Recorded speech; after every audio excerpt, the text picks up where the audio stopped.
আজকে একটা চাটনি বানাচ্ছি, নতুন ধরনের, সম্পূর্ণ নতুন ধরনের চাটনিটা বানাচ্ছি।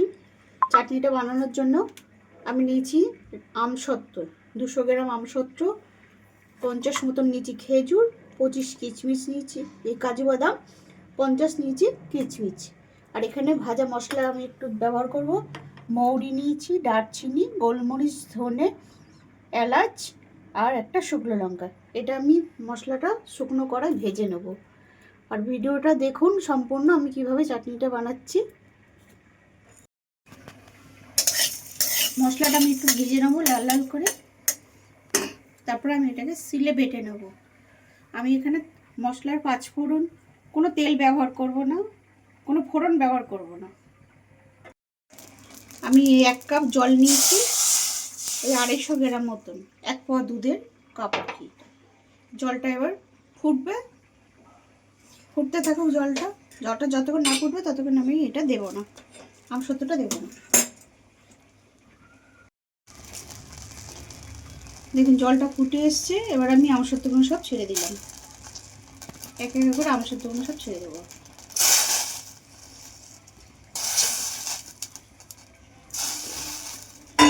এবার একটু নেড়ে দিয়ে যেই ফুটে যাবে তখন গ্যাসটাকে আমি একটু আস্তে করে দেবো, যাতে আমসত্ত্বটা গলে যায়। এটা হালকা হালকা গলে এসছে। এটাকে আমার এখনও 5 থেকে 7 মিনিট মতন আমি এটাকে পুরো গলাবো।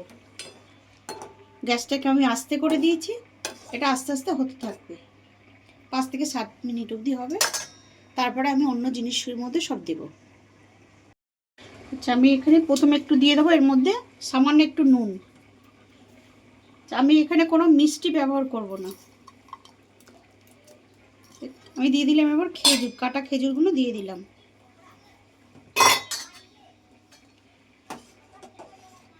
তারপরে দেবো কিচমিচটা।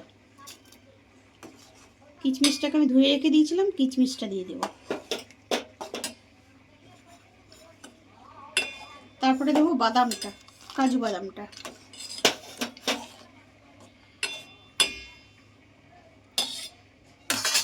এবার এখানে একটুখানি কালার ফুড দেবো। আপনারা পারলে চাইলে দিতেও পারেন, নাও দিতে পারেন। আমার একটু ইচ্ছা হলো তাই দিলাম সামান্য একটু।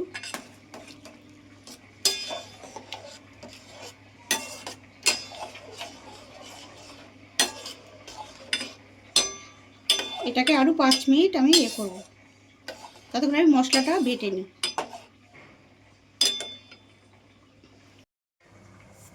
মশলাটা আমার বাটা হয়ে গেছে, আমি মশলাটা তুলে নিলাম। একটু এলাচ দানাগুলো এরকম আমি রেখেছি যাতে দেখতে ভালো লাগে, তার জন্য।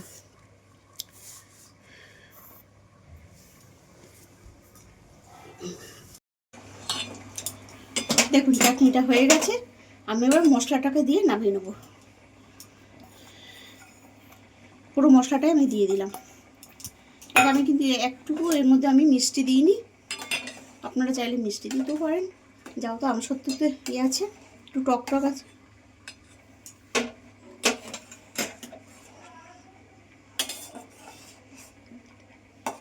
গলে গেছে, খেজুরও গলে গেছে, আমসত্ত্ব একদমই গলে গেছে, কিচমিচটা এই যে পুরো গলে গেছে।